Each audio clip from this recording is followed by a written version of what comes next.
하나님 아버지, 오늘도 사모하는 마음으로 주님 앞으로 나왔습니다.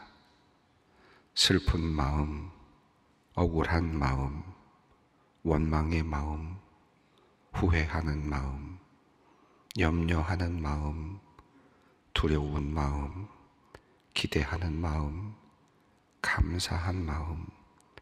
우리의 마음의 상태는 모두 다르지만 주님만을 바라보는 그 방향은 하나입니다.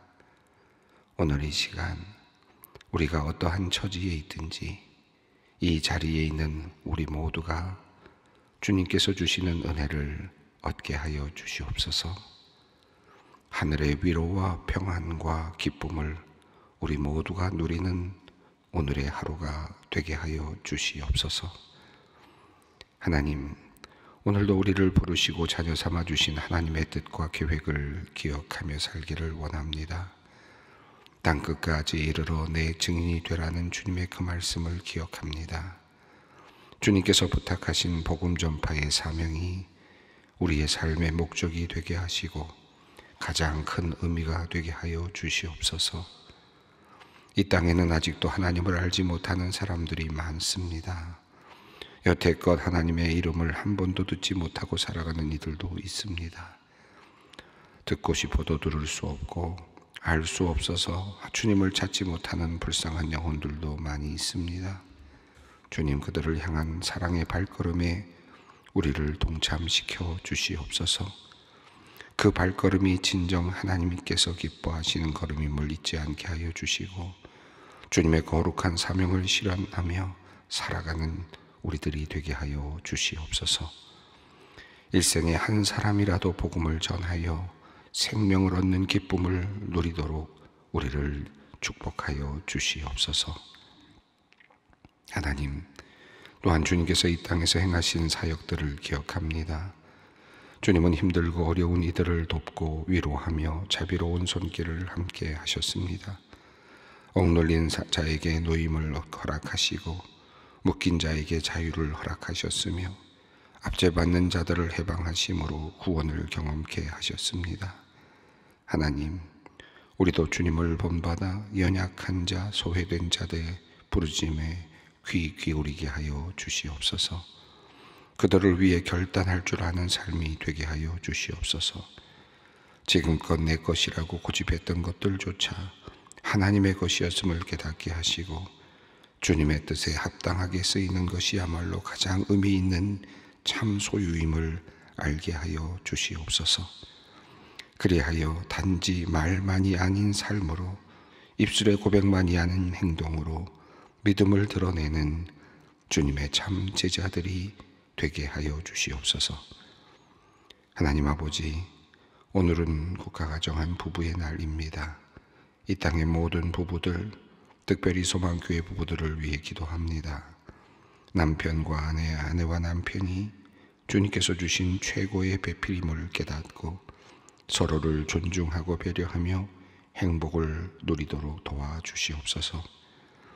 하나님 안에서 서로가 동등한 가치를 가지고 하나님 나라를 위해 함께 나아가는 사랑의 동반자임을 깨닫게 하여 주시옵소서. 서로에게 상처를 주거나 죄짓지 않도록 도와주시기를 기도합니다. 서로를 향한 잘못된 습관들, 부정적인 생각과 언행들을 돌이켜 회개하게 하시고 성령으로 새롭게 치유하여 주시옵소서. 남편이나 아내를 하늘나라로 먼저 떠나보내고 홀로 남은 성도들도 있습니다. 그들을 위하여 기도합니다. 외로움이 찾아올 때 주님께서 위로하여 주시고 힘들고 지칠 때 주님께서 능력의 손으로 붙잡아 주시옵소서. 결혼하고 싶지만 아직 배우자를 찾지 못하여 하나님께 기도하는 이들을 위하여 주님께 간구합니다. 하나님께서 주신 만남을 귀하게 여기고 자신의 배필을 알아볼 수 있는 지혜와 안목을 허락하여 주시옵소서. 세상적인 가치관, 세상적인 기준으로만 모든 것을 판단하지 않게 하시고 내면을 아름답게 가꾸는 데 힘을 쏟는 사람들이 되게 하여 주시옵소서. 하나님, 여러 가지 이유로 독신으로 살아가는 성도들도 있습니다. 주님께서 귀한 사명을 허락하여 주셨사오니 날마다 하나님과 동행하는 복된 삶이 되게 하시고 마음껏 주님을 예배하며 하나님 나라를 위해 헌신하는 행복한 인생이 되게 하여 주시옵소서. 사랑의 하나님, 지난 장로 선거를 통해 그동안 헌신한 모든 후보자들과 그 가족들의 노고를 기억하여 주시옵소서. 오랜 시간 기도하고 헌신하며 준비한 모든 후보자들과 가족들의 수고를 기억하여 주시옵소서. 선택되지 못한 후보들과 가족들을 위로하여 주시고 그들의 헌신과 수고를 주님께서 귀히 여기심을 알게 하여 주시옵소서. 낙심하지 않도록 힘과 용기를 주시고 여전히 주님의 신실한 자녀로 사역의 열정을 다할 수 있도록 은혜를 더하여 주시옵소서. 또한 새로운 일꾼을 세워주신 것에 감사를 드립니다. 세우신 일꾼을 축복하시어 주님의 지혜와 사랑으로 교회를 잘 이끌게 하여 주시고 겸손히 섬기며 하나님의 뜻을 세워가는 주님의 종이 되게 하여 주시옵소서. 소망의 성도들의 기도를 주님께 아뢰옵니다. 눈물샘 종양으로 타국에서 수술한 딸을 위해 기도하는 권사님이 있습니다. 희귀암으로 정보가 부족하고 또 타국에서 이루어지는 수술이라 염려가 많습니다. 모든 악한 세포들이 완전히 제거되게 하시고 그것이 더 이상 어떤 곳에도 자리 잡지 못하도록 지켜주시옵소서. 투병 중에도 하나님 주님께서 어린 생명을 얻도록 허락하셨음을 감사드립니다. 주신 생명 귀한 아기를 잘 양육할 수 있도록 속히 몸과 마음이 회복되게 하시고 일상으로 돌아오게 하여 주시옵소서. 뇌종양으로 두통이 머리에 띠를 두른 것 같아 고통 가운데 있는 젊은 성도님을 위해 기도합니다. 두통으로 잠을 이루지 못하고 신체 리듬과 일상이 무너졌사오니 주님의 사랑하는 딸을 긍휼히 여기시고 위로하여 주시옵소서. 고통 속에서 평안을 찾고 신체와 마음이 회복되어 살아갈 힘과 용기를 얻도록 주님 도와 주시옵소서. 하나님, 이제 하나님의 말씀을 듣는 시간입니다. 살아있는 생명의 말씀 들을 때 우리 영혼이 살아나게 하시고 우리의 생각과 마음 모든 것이 새롭게 치유되는 시간이 되도록 역사하여 주시옵소서. 우리 영혼의 참된 만족과 안식을 내려주실 하나님을 기대합니다. 이 모든 간구 우리 주 예수 그리스도의 이름으로 기도 올리옵나이다. 아멘. 오늘 우리에게 주시는 말씀입니다. 에스라서 7장 11절로 28절까지 말씀입니다. 에스라서 7장 11절로 28절까지 말씀 함께 봉독하겠습니다. 여호와의 계명의 말씀과 이스라엘에게 주신 율례 학자 겸 제사장인 에스라에게 아닥사스다 왕이 내린 조서의 초본은 아래와 같으니라. 모든 왕의 왕 아닥사스다는 하늘의 하나님 율법의 완전한 학자 겸 제사장 에스라에게 조서를 내리노니 우리나라에 있는 이스라엘 백성과 그를 제사장들과 레위 사람들 중에 예루살렘으로 올라갈 뜻이 있는 자는 누구든지 너와 함께 갈지어다.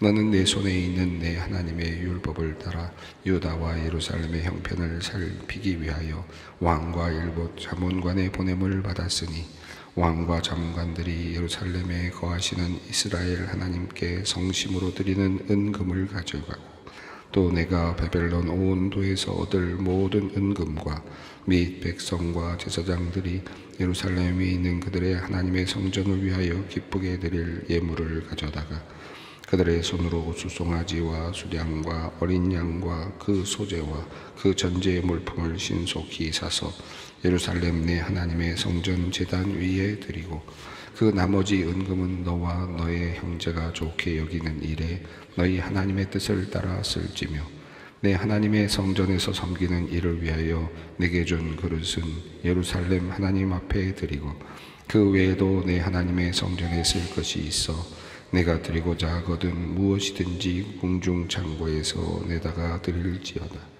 나 곧 아닥사스다 왕이 유브라데 강 건너편 모든 창고지기에게 조서를 내려 이르기를 하늘의 하나님 율법 학자 겸 제사장 에스라가 무릇 너희에게 구하는 것을 신속히 시행하되 은은 100달란트까지, 밀은 100고루까지, 포도주는 100밭까지, 기름도 100밭까지 하고 소금은 정량 없이 하라. 무릇 하늘의 하나님의 전을 위하여 하늘의 하나님의 명령하신 것은 삼가 행하라. 어찌하여 진노가 왕과 왕자의 나라에 임하게 하랴. 내가 너희에게 이르노니 제사장들이나 레위 사람들이나 노래하는 자들이나 느디니빈 사람들이나 혹 하나님의 성전에서 일하는 자들에게 조공과 관세와 통행세를 받는 것이 옳지 않으리라 하였노라. 에스라여, 너는 내 손에 있는 내 하나님의 지혜를 따라 내 하나님의 율법을 아는 자를 법관과 재판관을 삼아 강로 건너편 모든 백성을 재판하게 하고 그중 알지 못하는 자는 너희가 가르치라.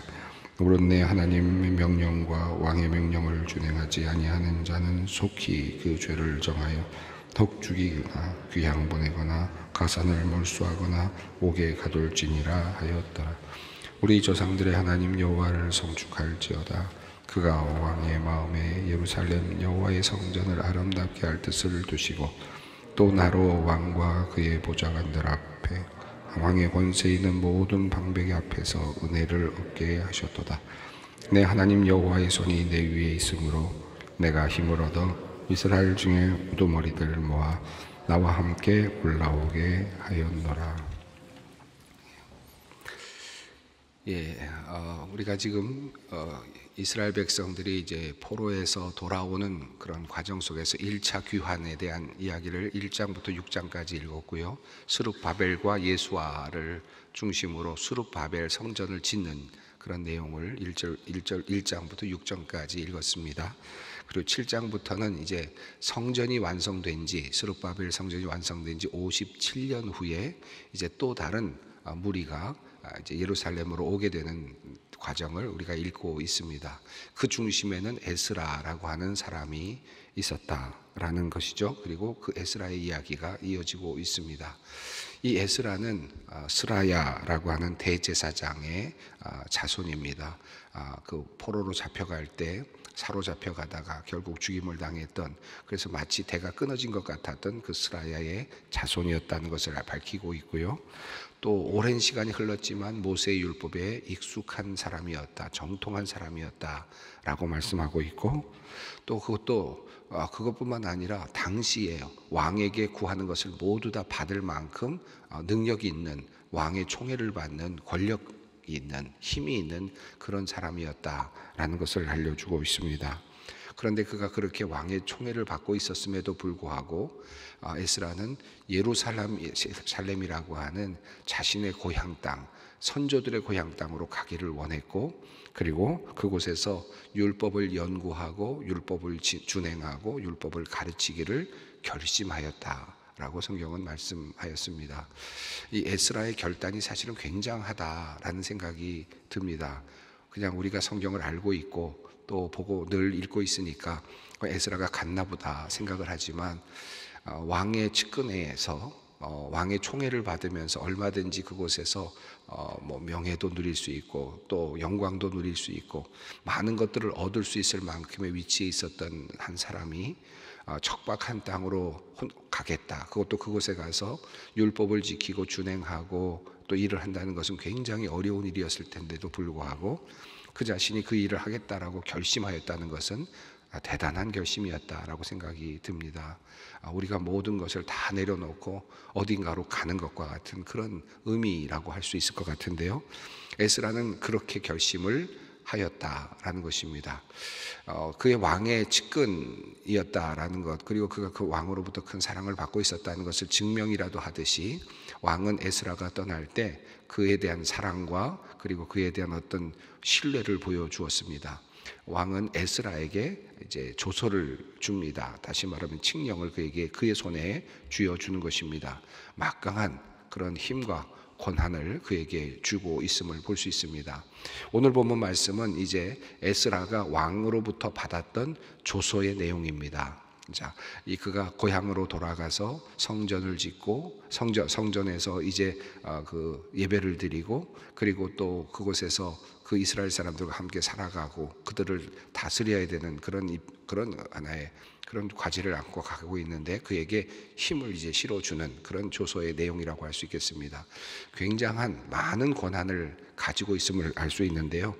이 조서의 내용을 통해서 우리는 2차 귀환이 어떻게 해서 이루어졌는지, 그리고 그 에스라를 통해서 어떤 과정을 통해서 이루어졌는지, 또 그가 돌아올 때 어떤 힘과 어떤 권한을 갖고 돌아왔는지에 대한 어느 정도의 큰 윤곽을 우리가 볼 수 있습니다. 자, 우선 11절 말씀을 읽겠습니다. 여호와의 계명의 말씀과 이스라엘에게 주신 율례 학자요 학자 겸 제사장인 에스라에게 아닥사스다 왕이 내린 조서의 초본은 아래와 같으니라. 율례 학자요, 또 학자 겸 제사장이라고 이렇게 표현을 했습니다. 성경을 읽고 또 제사장의 역할을 해야 하는 에스라. 그런데 사실은 그곳에서 에스라가 제사장의 역할을 한 것은 아니죠. 제사장 가문이었을 뿐입니다. 제사를 드리는 곳은 성전에 있으니까 성전에 가야만 하는데, 그가 제사장으로서 아직까지 자신의 본분을 하지 못한 채로 57년 전에 성전이 예루살렘에 이미 지어졌음에도 불구하고 그는 지금 이방 땅에 바벨론에 머물고 있었다. 그러니까 제사장인데 제사장의 역할을 하지 못하는 제사장이었다라고 할 수 있겠습니다. 그런 가문이 지금 바벨론에 있었다는 것이죠. 그런데 이제 그는, 에스라는 제사장으로서 역할도 감당하고 또 율법학자로서의 역할도 감당하기 위해서 이제 예루살렘으로 떠나가게 됩니다. 자, 아닥사스다 왕이 그에게 준 조서의 내용을 우리가 볼 수 있습니다. 자, 12절은 이제 에스라에게 준다라고 하는 그런 내용이죠. 모든 왕의 왕 아닥사스다는 하늘의 하나님 율법의 완전한 학자 겸 제사장 에스라에게, 이렇게 이제 누구에게 주는지에 대한 표현이 나왔습니다. 자, 조서를 내린다. 그리고 조서의 주된 내용이 무엇인지를 13절이 말씀하고 있습니다. 함께 읽겠습니다. 조서를 내리노니 우리나라에 있는 이스라엘 백성과 그들 제사장들과 레위 사람들 중에 예루살렘으로 올라갈 뜻이 있는 자는 누구든지 너와 함께 갈지어다. 에스라에게 내려준 그 조서의 가장 핵심적인 내용은 이것입니다. 이스라엘 백성들 중에서 너와 함께 가고자 하는 사람은 누구든지 함께 갈 수 있다 라고 하는, 그러니까 이스라엘 백성들을 모아서 다시 귀환할 수 있는 책임과 권한을 그에게 주었다. 큰 권한을 그에게 준 것입니다. 자, 사랑하는, 어찌 보면 신뢰하는 에스라에게 왕은 이제 이스라엘 사람들 중에 누구든지 데리고 예루살렘으로 가도 좋다라고 하는 그런 허락을 하였습니다. 여행할 수 있다라고 하는 허락이기도 하고요, 또 고향으로 돌아갈 수 있다라고 하는 귀환의 허락이기도 하고, 또 그곳에 가서 이제 거주하며 살 수 있다라고 하는 또 다른, 또 같은 의미의 그 허락이라고도 할 수 있겠습니다. 그러니까 예루살렘으로 그냥 떠나는 것은 여행을 떠나는 것이 아니라 고향으로 돌아갈 수 있다라고 하는 해방의 명령이라고도 할 수 있겠습니다. 자, 이 명령과 더불어서 이 아닥사스다 왕은 여러 가지들을 배려해 주는데요. 14절 말씀을 읽겠습니다.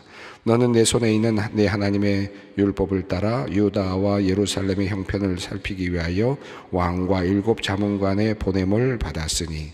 이 14절은 이제 무엇을 주는 것을 전에 그에게 맡겨준 임무이죠. 그러니까 이 에스라에게 어떤 임무를 맡겨주었고 또 누가 그것을 맡겼는지에 대한 분명한 그 권한의 출처를 말씀하고 있습니다. 왕과 7 자문관의 보냄을 받았다라고 이렇게 되어 있는데, 이 말은 페르시아 파사의 최고 통치기관, 통치심의기관이라고 합니다. 그러니까 당시에 왕의 어떤 명령일 뿐만 아니라 행정적인 어떤 뒷받침을 받는 그런 그 심의기관이라고 할 수 있겠는데, 7 자문관의 보냄을 받았다라고 해서 아주 국가적인 분명한 그런 보냄의 어떤 그 출처를, 권위의 출처를 이야기하고 있습니다. 또 그 이유는, 그가 가게 된 이유는 하나님의 율법을 따라서 예루살렘의 형편을 살피기 위해서라고 이렇게 되어 있습니다. 다시 말하면 예루살렘에 있는 이제 50여 년 전에 이미 성전이 완성된, 60여 년 전에 완성된 그곳에 성전이 제대로 되어 가고 있는지에 대한 형편을 살피고, 이스라엘 백성들의 어떤 종교 상황, 또 그들의 삶에 대한 문제들을 상황을 살피기 위한 하나의 그런 이유를 들어서 지금 국가적으로 그가 보냄을 받고 있다라고 하는 것을 보여줍니다.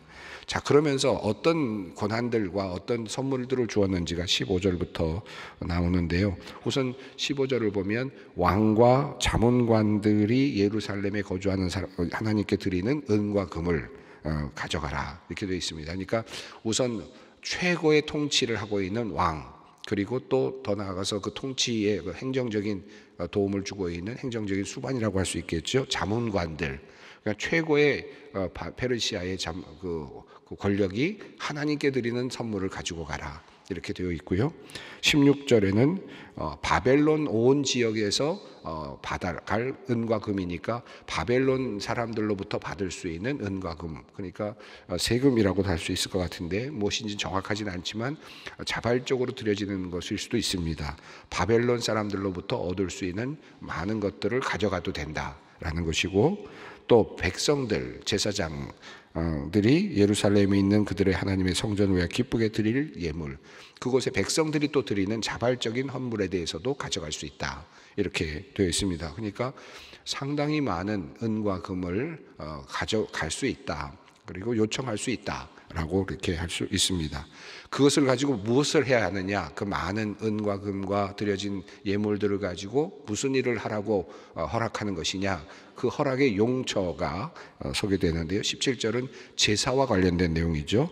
가서 제사를 드릴 수 있도록 그것을 사용해라 라고 하는 것이 첫 번째 내용입니다. 그러니까 온전한 성전의 기능으로서의 제사, 그 제사를 드리는 일에 모든 헌물들과 또 드려진 것들을 사용해야 된다라고 하는 것이 첫 번째였죠. 거기에 더하여서 두 번째로 18절입니다. 함께 읽겠습니다. 그 나머지 그 은금은 너와 너의 형제가 좋게 여기는 일에 너희 하나님의 뜻을 따라 쓸지며.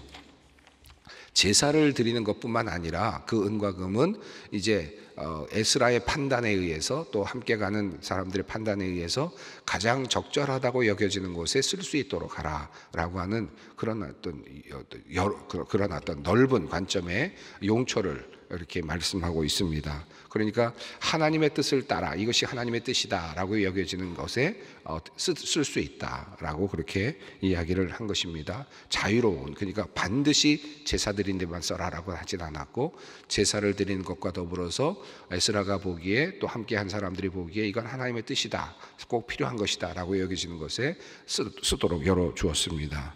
자, 그리고 더 나아가서 이제 그릇이 필요하다면 성전에서 쓸 그릇들에 대해서 예루살렘 앞으로 가져가도 된다라는 내용이 19절에 나오죠. 내 하나님 성전에서 섬기는 일을 위하여 내게 준 그릇은 예루살렘 하나님 앞에 드려라. 그러니까 이 아닥사스다 왕이 또 성전에서 쓸 만한 그릇들도 공급해 주었다라고 하는 것을 볼 수 있습니다. 성전의 기물들을 공급해 줬다고 할 수 있겠죠. 그리고 또 더 나아가서 혹시라도 더 필요한 것이 있으면 가져가라 하는 것이 20절이죠. 성전에 쓸 것이 혹시 있어서 또 무엇이든지 원하는 것이 있으면 궁중 창고에서 가져가라, 이렇게 말합니다. 그러니까 상당한 자유와 권한을 주고 있습니다. 그리고 그 많은 재물들도 가져가도 된다라고 하는 그런 아주 너그러운 그런 입장으로 그 조서를 내리고 있음을 볼 수 있습니다. 자, 그리고 더 나아가서 이제 에스라가 이제 유브라데 강을 건너서 이제 서쪽 편으로 건너가게 되면 예루살렘에 있는 지역, 또 그 주변에 있는 민족들이 있고 사람들인데, 물론 다 페르시아의 지배 아래에 있는 사람들일 텐데요. 거기에도 또 그것을 다스리는 또 집행관이 있을 것이고, 그리고 또 거기에도 창고가 있을 것이고 세금을 받는 그런 곳이 있겠죠. 그런데 그곳에 대해서도, 또 거기에 대해서도 또 조서를 내립니다. 21절 말씀입니다. 함께 읽습니다. 나 곧 아닥사스다 왕이 유브라데강 건너편 모든 창고지기에게 조서를 내려 이르기를, 하늘의 하나님의 율법 학자 겸 제사장 에스라가 물은 너희에게 구하는 것을 신속히 시행하되. 자, 그쪽에 있는 그 창고지기들에게도 에스라를 도우라라고 하는 것인데요. 거기에는 한계를 주면서 어디까지는 무조건 공급해줘라라고 이렇게 되어 있는데, 그 내용이 22절입니다. 함께 읽습니다. 은은 100달란트까지, 밀은 100고루까지, 포도주는 100밭까지, 기름도 100밭까지 하고 소금은 정량 없이 하라. 얼마든지 이 범위 아래서 창고지기는 이 유브라데강 건너편에 있는, 그러니까 예루살렘 주변에 있는 창고지기들은 이런 정도의 범위 안에서 무조건 그리고 신속히 그것들을 공급해줘라라고 하는 왕의 조서를 내리게 됩니다. 엄청난 그런 내용이라고 할 수 있을 것 같습니다. 이렇게 하라는 이유가 있습니다. 그 이유는 바로 23절에 나오는데요. 아닥사스다 왕이 기대하고 있는 것이 무엇이었는지를 알 수 있습니다. 함께 읽습니다. 무릇 하늘의 하나님의 전을 위하여 하늘의 하나님이 명령하신 것은 삼가 행하라. 어찌하여 진노가 왕과 왕자의 나라에 임하게 하랴. 이 말씀은 크게 두 가지로 볼 수 있겠죠. 우선 그 나라의 페르시아의 종교적인 정책이라고 할 수 있겠습니다. 우선 모든 나라의 백성들은 각 나라의 신을 섬김으로써, 그 지역에 있는 신을 섬김으로써 국가를 위해서 기도한다라고 하는 큰 포용적인 종교 정책, 그러니까 다신교적인 종교 정책이라고도 할 수 있을 것 같습니다. 그런데 또 한편으로는 앞서 있었던 에스더의 이야기라든지 이런 이야기와 연결시켜 본다면 이 페르시아 왕의 가문이 적어도 여호와에 대한 그 두려움이 있었다라고 할 수도 있겠습니다. 그러니까 여호와가 어떠한 왕인지, 어떠한 하나님이신지에 대한 두려움이 있었고, 그 하나님을 섬기는 것이야말로 왕권을 유지하는 데 매우 중요하다고 하는 사실을 알고 있었다라고도 할 수 있습니다. 이 두 가지 측면이 다 있을 것 같은데, 23절에 있는 내용은 물론 이스라엘 백성의 관점에서 보고 있다고도 볼 수 있겠지만, 왕의 조소라고 본다면 왕이 가지고 있는 이스라엘의 하나님에 대한 두려움이 느껴집니다. 그래서 속히 이것들을 하라. 그러니까 에스라가 좋아서 이렇게 하라는 것도 있겠지만, 에스라를 또 친애하고 또 신뢰하기 때문에 하라는 의미도 있겠지만, 사실 그 이면에 가장 중요한 것은 왕이 하나님을 두려워하고 있다. 그리고 왕이 하나님으로부터 이방 왕임에도 불구하고 그 하나님의 어떤 은총을 받고 싶어 한다라고 하는 것입니다. 그 마음이 참 왜 생겨났을까, 어떻게 생겨났을까가 의문이기도 하죠. 이것은 물론 뒤에 나옵니다만 하나님의 은혜입니다. 자, 24절에서는 조공과 관세와 통행세를 받지 말아라. 이스라엘 사람들, 특별히 제사장들, 레위 사람들, 느디딤 사람들까지도 다 조공과 또 이 세금들을 받지 말라라고 하는 내용이고요. 25절과 26절은 그곳에 재판관을 에스라로 하여금 세우게 하고 치리하게 하고 재판하게 하라. 그러니까 모든 치리권까지 그에게 넘겨줍니다. 그러니까 지방의 자치권까지도 넘겨주고 세금까지도 면제해 주면서 이제 예루살렘에서 제사 드리는 일을 충실하게 감당하기를 원하고 있는 것이 아닥사스다 왕의 조소입니다. 여기까지가 조소의 내용인데요. 27절과 28절을 마지막으로 읽겠습니다. 다음 페이지입니다. 우리 조상들의 하나님 여호와를 송축할지로다. 그가 왕의 마음에 예루살렘 여호와의 성전을 아름답게 할 뜻을 두시고 또 나로 왕과 그의 보좌관들 앞과 왕의 권세 있는 모든 방백의 앞에서 은혜를 얻게 하셨도다. 내 하나님 여호와의 손이 내 위에 있으므로 내가 힘을 얻어 이스라엘 중에 우두머리들을 모아 나와 함께 올라오게 하셨노라. 예. 여기 보면 마지막 부분, 그러니까 이스라엘 중에 우두머리를 모아 나와 함께 올라오게 하였노라. 이 앞에 조서의 내용의 그 내용과 일치합니다. 그러니까 그가 이스라엘 백성들을 이끌고 2차 귀환을 하게 된 것이 하나님의 은혜였다라는 것을 이야기하고 있는데, 그 앞부분에서 그는 이렇게 고백합니다. 27절과 28절은 이제 에스라의 고백이죠. 왕의 조서가 아니라 이 조서를 받은 에스라의 고백입니다. 여호와를 송축할지로다. 그가 왕의 마음에 여호와의 예루살렘 여호와의 성전을 아름답게 할 뜻을 두시고 하나님께서 하셨다. 하나님께서 그의 마음에 예루살렘 성전을 회복해야 된다. 예루살렘 성전에서 제사가 드려져야 내가 안전하다라는 마음을 주셨다. 하나님의 역사하심으로 그렇게 파악을 합니다. 그러니까 왕의 어떤 조소, 내가 정치적으로 얻어내고 내가 어떤 노력을 통해서 책략을 통해서 얻어낸 것이 아니라 결과적으로는 그 배후에는 하나님이 계셨다라고 하는 고백입니다. 우리의 신앙의 고백은 항상 그거죠. 모든 것이 다 하나님께서 배후에 계신다. 그 뜻이 무엇인가? 뜻을 두시고 그렇게 되도록 하셨다라고 하는 그 믿음으로 모든 것을 해석하는 것입니다. 27절이 바로 그것입니다. 그것이 하나님께서 그렇게 뜻을 두셨다. 그래서 나로 하여금 은혜도 얻게 하셨다. 내가 왕과 친해졌기 때문에 어떻게 하다 보니까 좋은 가문과 가문이 연결돼서 왕에게까지 서로 연결할 수 있는 관계가 열렸다. 이것이 아니라 그 모든 것이 하나님께서 하신 것이다 라고 하는, 그래서 내가 은혜를 입게 하셨다라고 하는 고백이 있습니다.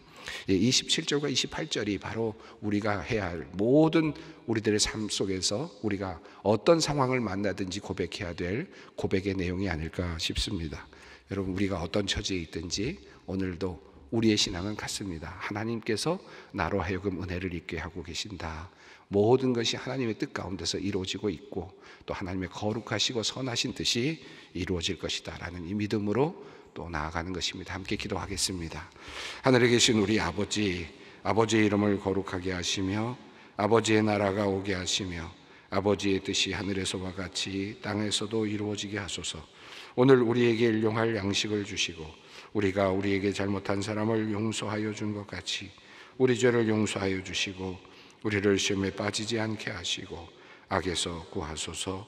나라와 권능과 영광이 영원히 아버지의 것입니다. 아멘.